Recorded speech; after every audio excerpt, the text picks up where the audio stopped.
Pero lo más grave, a mi juicio, de las acusaciones que pesan y siguen pesando sobre Zapatero, la declaración ante el juez del principal testigo en este asunto, en ese sentido, no han dejado más preocupado seguramente a Zapatero, porque es que realmente han desmontado parte de la acusación principal. Y por eso, hasta donde nos llega, y esto es información en Infolibre, ha habido momentos en ese interrogatorio en los que el juez e incluso la fiscal han expresado bastante enfado con el imputado, con Julio Martínez, porque no esperaban que saliera de este interrogatorio sin aportar más datos de lo que ha aportado. Es decir, si Julio Martínez esperaba hacer una especie de aldama y de pasar por ser el testigo de cargo de un proceso y salir bien librado de él, yo creo que en esto queda recorrido. Porque vamos a ver lo que se aporta y lo que no. Bueno, yo la expresión esta de poner la mano en el fuego siempre me ha parecido muy arriesgada, sea quien sea, ¿no? Porque es muy difícil que al 100% alguien tenga todos los datos, todo el conocimiento para asumir ese riesgo. Dicho esto, ayer a estas horas, tras conocerse el escrito que Julio Martínez Martínez, alias Julito, presentaba ante el juez, yo creo que se puede comprobar, la conclusión de la inmensa mayoría de los medios era: Julio Martínez deja en evidencia a Zapatero. Señala a Zapatero como lo que decía el primer auto del juez Calama. El vértice, la cúspide y tal de una trama en el rescate plus ultra y en los cobros derivados de las comisiones de esto. La declaración que ha hecho hoy ante el juez, hasta donde llegamos, hasta donde sabemos, no responde a eso, que se concluyó ayer. Julio Martínez ha mantenido que era Zapatero quien llevaba, digamos, las gestiones sobre el rescate plus ultra, pero no ha dado un solo dato. No ha identificado una sola gestión de Zapatero, ni con quién lo hizo. De hecho, ni ha dicho qué que no gestión. sabe si las hizo. Claro. Eso por un lado. El tema plus ultra, que es fundamental. Si volvemos al auto principal de este caso, que es el primer auto del juez Calama, donde está la acusación fundamental contra Zapatero. Por lo tanto, su socio, supuestamente íntimo amigo, pagador, no lo olvidemos, pagador de los emolumentos que habría supuesto la gestión sobre Plus Ultra. Bueno, no da datos, dice que no sabe qué gestiones, si es que las hizo, Zapatero sobre Plus Ultra. Segundo, desvincula en la declaración a Zapatero sobre la cuenta o sociedad de Dubái. Desmonta, por tanto, el delito de blanqueo de capitales ligado a cuentas en paraísos fiscales. No aporta ningún dato y dice, bueno, hablaron él y Tomás, el otro participante en el asunto, el otro socio de este asunto, pero en ningún caso estaba Zapatero por medio y no se llegó a ejecutar el asunto de la sociedad en Dubái. Tercero, los datos que ha dado sobre los pagos, sobre o dicho de otra manera, los ingresos que recibía Zapatero, nos pueden parecer bien o mal, pero son los que ya desveló el propio Zapatero en la comisión del Senado. Los mismos, de análisis relevante de la sociedad que cobraba y de la empresa de las hijas. Insisto, hay cosas que son discutibles y podemos debatir si Zapatero hizo bien, hizo mal, en todo eso. Pero lo más grave, a mi juicio, de las acusaciones que pesan y siguen pesando sobre Zapatero, la declaración ante el juez del principal testigo en este asunto, en ese sentido, no han dejado más preocupado seguramente a Zapatero, porque es que realmente han desmontado parte de la acusación principal. Y por eso, hasta donde nos llega, y esto es información en Infolibre, ha habido momentos en ese interrogatorio en los que el juez e incluso la fiscal han expresado bastante enfado con el imputado, con Julio Martínez, porque no esperaban que saliera de este interrogatorio sin aportar más datos de lo que ha aportado.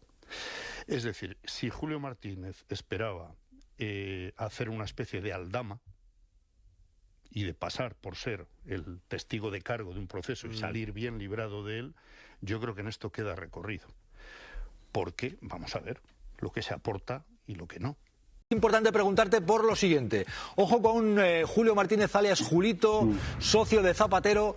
Parece que adopta la posición de Aldama, de tirar de la manta. Pareciera, aunque es cierto que yo he ido a declarar y no ha contado tanto como pareciera que iba a contar, en el sentido de apunta a Zapatero como estratega en el rescate de Plus Ultra, pero no acaba de decir con quién hubiera negociado Zapatero en este caso y a cambio de qué. ¿Cómo lo ves esto de Julio Martínez, Zapatero, y si pueden cambiar las cosas especialmente para Zapatero? Bueno, después de las expectativas creadas ayer, hoy lo de Julito, como él mismo se autodenomina, ha sido un poco gatillazo. Aquí se esperaba que apareciera en la Audiencia Nacional con la pistola humeante y poco menos que entregando la cabeza de Zapatero. Yo creo que es grave, es indiscutible. Yo creo que es un misil en la línea de flotación de la credibilidad de la versión de Zapatero, pero no deja de ser el testimonio de alguien que está intentando escapar de la cárcel.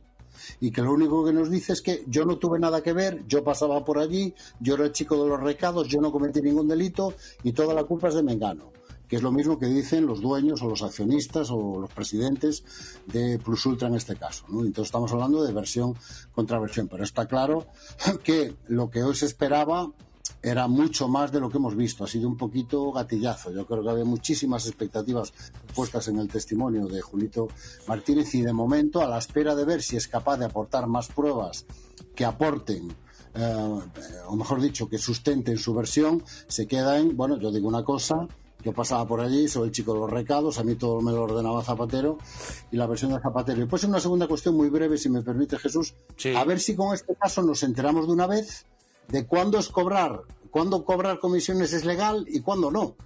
Porque yo ya empiezo a estar muy confundido.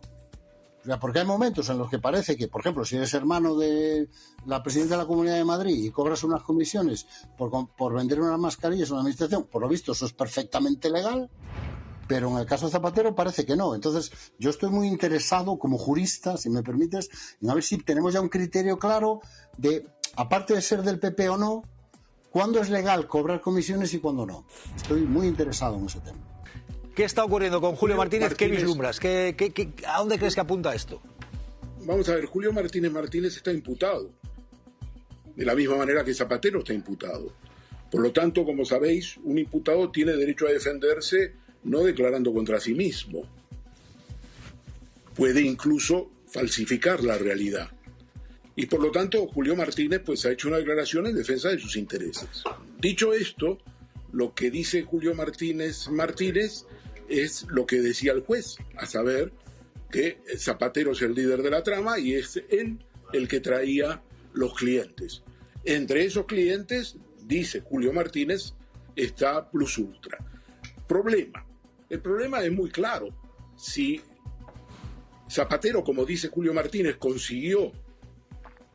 logró que se le diera el préstamo de 53 millones de euros a Plus Ultra, ¿cómo es que él, que es el socio y el lugarteniente, no sabe nada?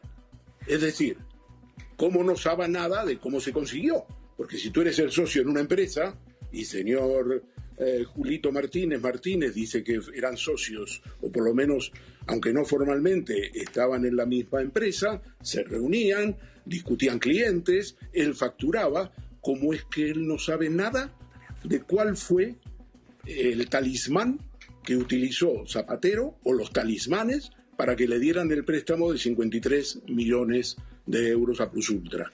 ¿Nos está vendiendo humo el señor Julito Martínez? Está hablando de una influencia que él ha rentabilizado pasando un 1% del préstamo de 53 millones y ganando 5.300.000 euros a cuenta del nombre de Zapatero. ¿Fue humo o es humo lo que vende Zapatero en el sentido de que él no tuvo ningún tipo de contacto, no hizo ningún tipo de influencia, de tráfico de influencia sobre la CEPI, que es la entidad que concedió el préstamo de 53 millones antes de pasar a ser examinada la operación en el Consejo de Ministros? ¿Alguien de los dos vende humo? Yo creo que, digamos, eso es lo que tiene que averiguarse. Segundo, todo lo que dice Julito Martínez ahora nos remite a la CEPI. el juez puede hacer un careo, puede llamar a declarar, que lo prevé la ley de enjuiciamiento criminal, aunque se hace poco, ya puede llamar a declarar a Zapatero en calidad de imputado, a Julito Martínez en calidad de imputado, y hacer un careo entre los dos para ver quién de los dos le merece confianza. Eso puede hacerlo, ya veremos lo que hace el juez. Pero también lo que puede hacer es abrir diligencias para citar a los miembros de la CEPI que participaron, de la Sociedad de Participaciones Industriales que participó en la propuesta de concesión del préstamo, y tomarle declaración para ver cómo prevaleció Zapatero para que le dieran el préstamo a Plus Ultra. Eso es el curso de acción que se abre. Hay otro elemento que quiero señalarte que es muy importante. Las declaraciones de Julito Martínez y de Julio Martínez Sola, presidente de Plus Ultra, blanquean, legalizan el origen espurio de esta investigación. ¿Por qué? Porque el origen espurio está dado en una extracción de teléfonos en Estados Unidos en el año 2021, que ha sido entregada 5 años después por la policía, no por las autoridades judiciales de Estados Unidos, y eso es ilegal. Como prueba, es ilegal. Lo que han hecho Julito Martínez y Julio Martínez Sola, con su escrito, y el señor Rosselli, es blanquear. Le permiten al juez decir, mire, ¿sabe lo que le digo? La comisión rogatoria que envía a Estados Unidos ya no me importa ni siquiera que la contesten. Por lo tanto, tienen como punto de partida la afirmación de que Zapatero era el líder de la trama. Es el hombre que hizo las gestiones. ¿Prueba de esas gestiones? Cero.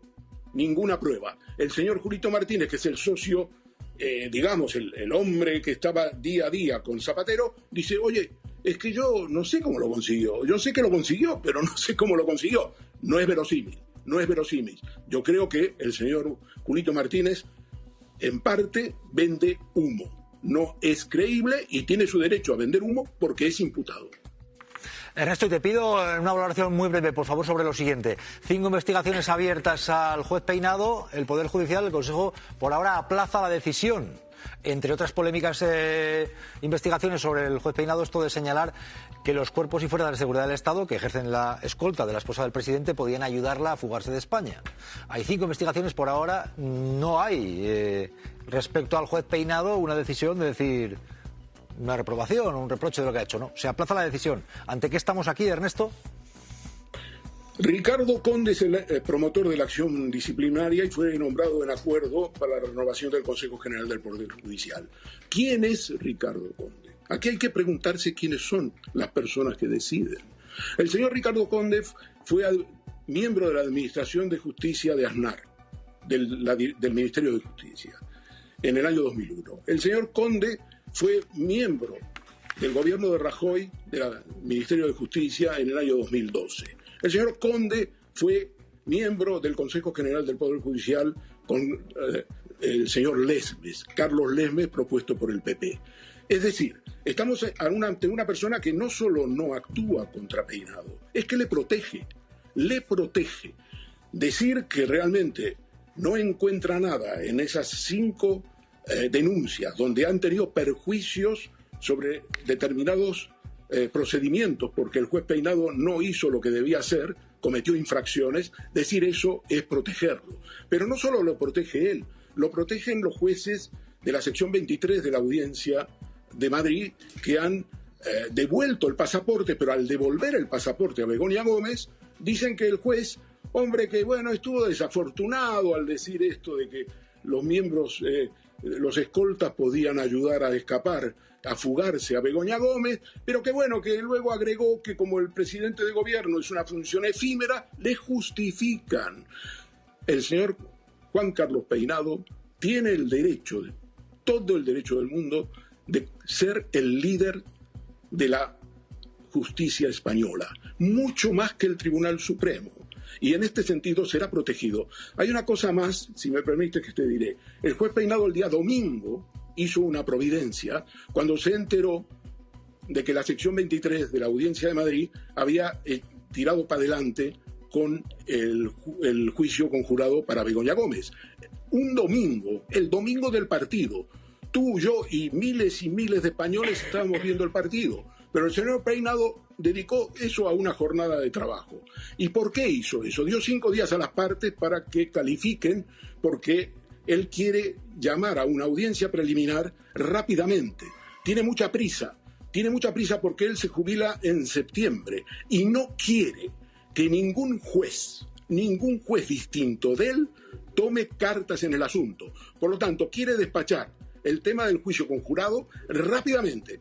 Y os digo una cosa, es el mes de agosto donde seguramente va a convocar una audiencia preliminar que es preceptiva, muy importante, es la fase final del juez para mandar el tema a la audiencia de Madrid para el juicio conjurado. Lo hará en el mes de agosto porque él no puede permitir en la audiencia de Madrid tampoco que otro juez distinto de Peinado se haga cargo de este asunto.